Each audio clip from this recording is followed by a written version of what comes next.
Yo YouTube, it's your bro Yo Elliott here. And today I'm going to be spending most of my time working on the final touches to our Grounding Man program. Grounding Man is an event that we'll be holding in upstate New York in just a few weeks here. And I want to congratulate over the 150 men who've already taken action to sign up for the Grounding Man event. It's going to be the most transformative week of your life. Men, we haven't been given the opportunity to have the initiation into our power that our ancestors knew we had, and Grounding Man is filling that gap for us here, modern men. If you haven't signed up for Grounding Man just yet, there are still just a handful of spots left, so there's a link down below. Sign up right away because those spots are going to go, and I want to see you there. It's going to be something that you can never replace.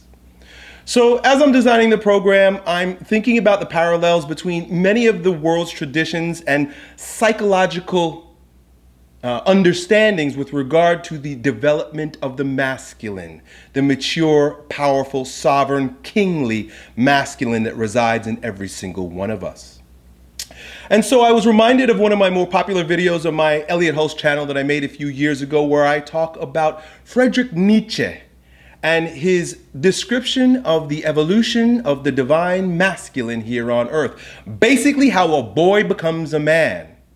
And it's cyclical, meaning that you don't just go from boy to man, but there's a constant evolution of growth associated with becoming the strongest version of yourself.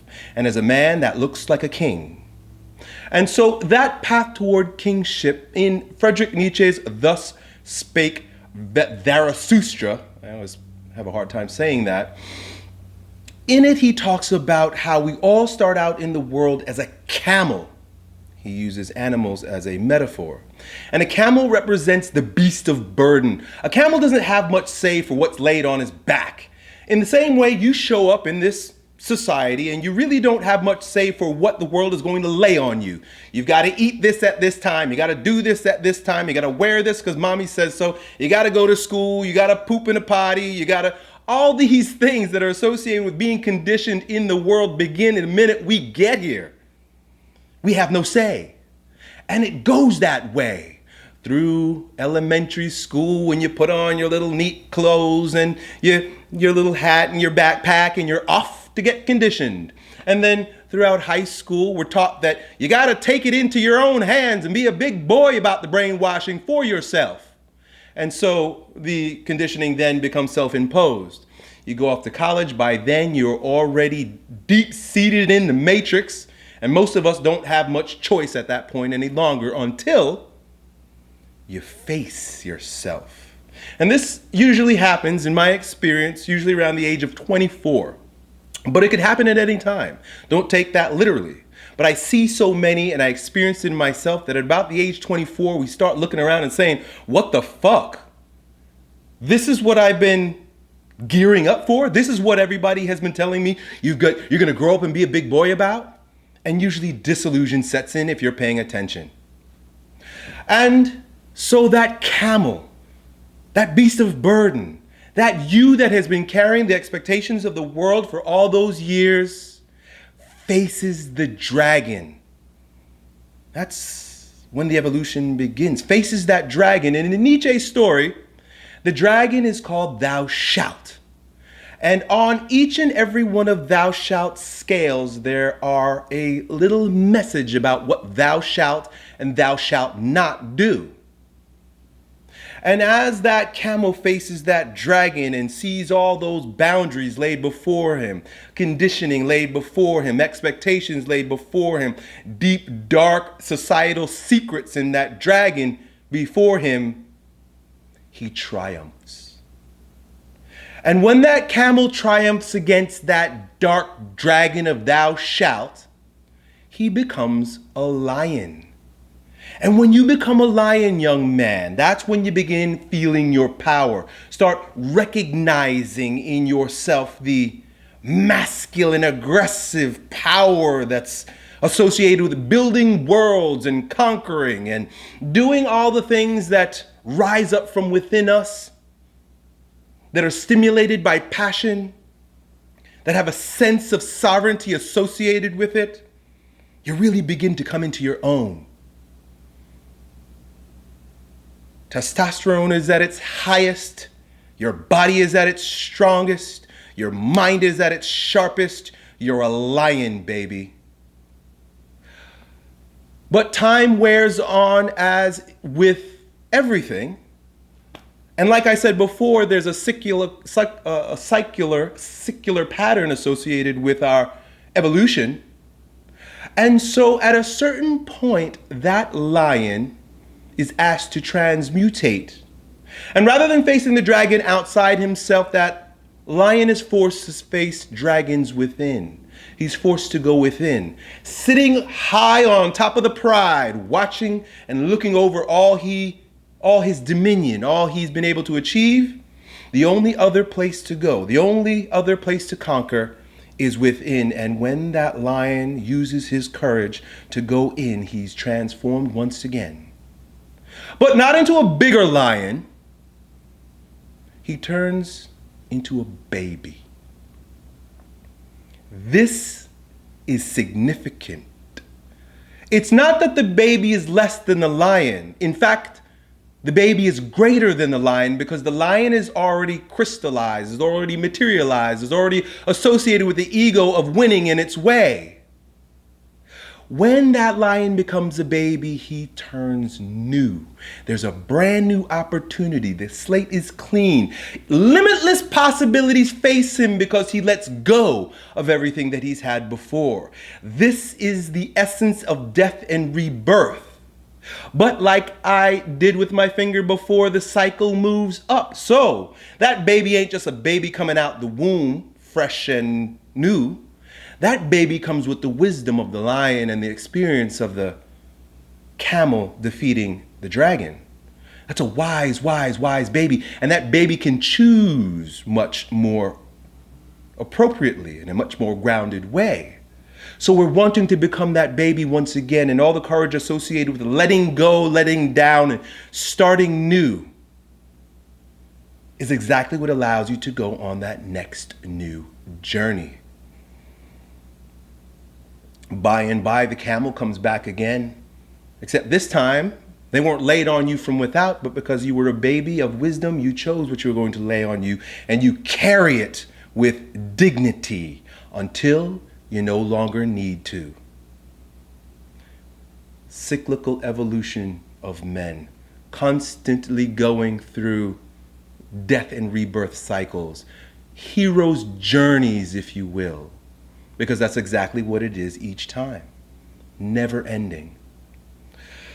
So, because that's a timeless tale based on psychological truth and it's deep-seated within the collective unconscious, it comes from the framework of stories that men have been telling one another since the dawn of time. And we can continue to use different elements like animals to describe or to personify these stages. Many different cultures use many different things, birds and horses, I don't know, but there are many different ways to describe it. But when we come down to the fundamentals of it, we can look at things not so much as personified, but more colorified, right? Color is a little less, has less personality than an animal or a personification, a personified god or goddess. And so as I'm developing the Grounding Man program, there are 3 stages that we'll be following as we go through our weekend together, so that we can confront in ourselves in a very conscious way that camel that no one really reminded us we once were. Also, how to embody that lion, that king, that sovereign energy that each and every one of us has, whether we know it, have expressed, tapped into it or not. It's there. But the greatest of all expressions of powerful, mature masculinity is the ability to sit in stillness, silence, blackness, and live in the realm of limitless possibilities. So in using these three stages, and in using the more objective framework of colors, we're going to be working through the stages of white, red, and black. When I speak to you here in these videos, I have lots of ideas and stories and sentiments to share verbally with you, but we're going to be embodying each and one of these phases during our weekend together.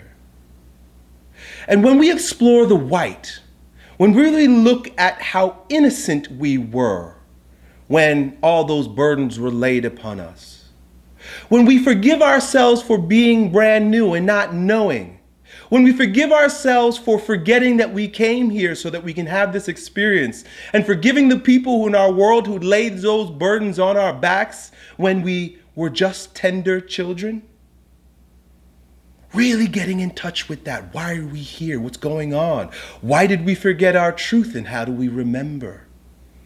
All embodied in the stage of white. But white can't last very long, especially for men that are a bit older like us, meaning 24 plus. The anger begins, the frustration begins, the apathy ensues if not confronted.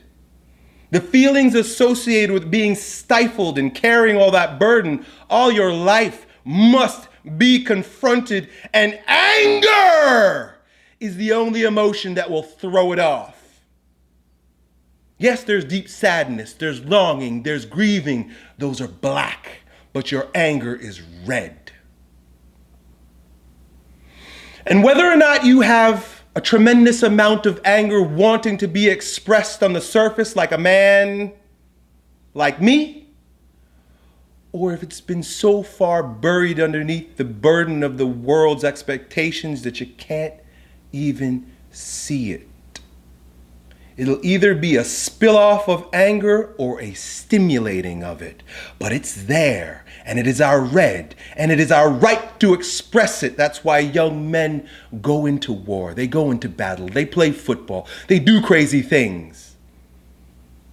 It must be honored, it must be expressed no matter what mommy says.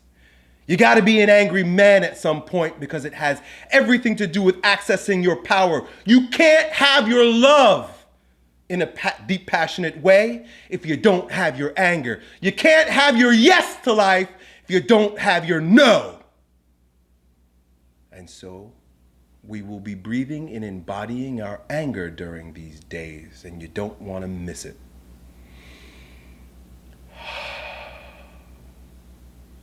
And then finally, the stage of black.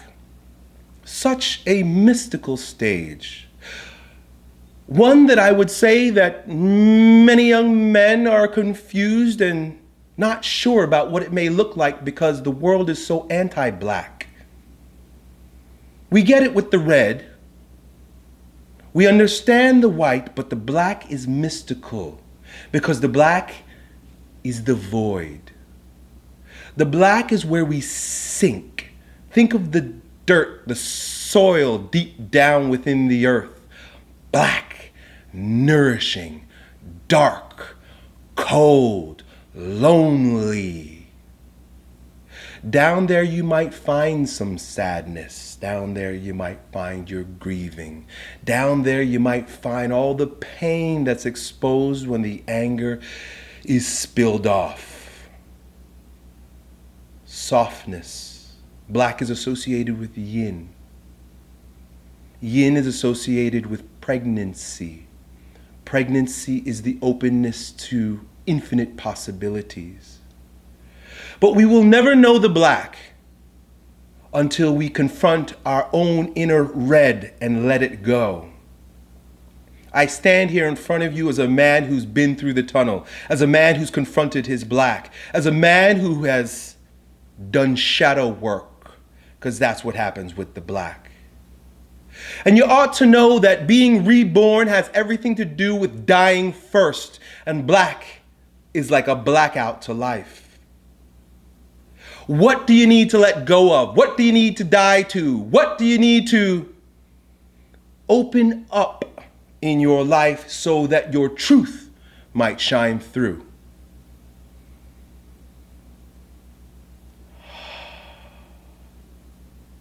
As dark as the black is, remember that it's associated with the baby in Nietzsche's story, as is the lion and the red, and the camel and the white. What everybody knows about babies is that they're brand new. And in that brand newness, there is a brand new life, infinite possibilities available.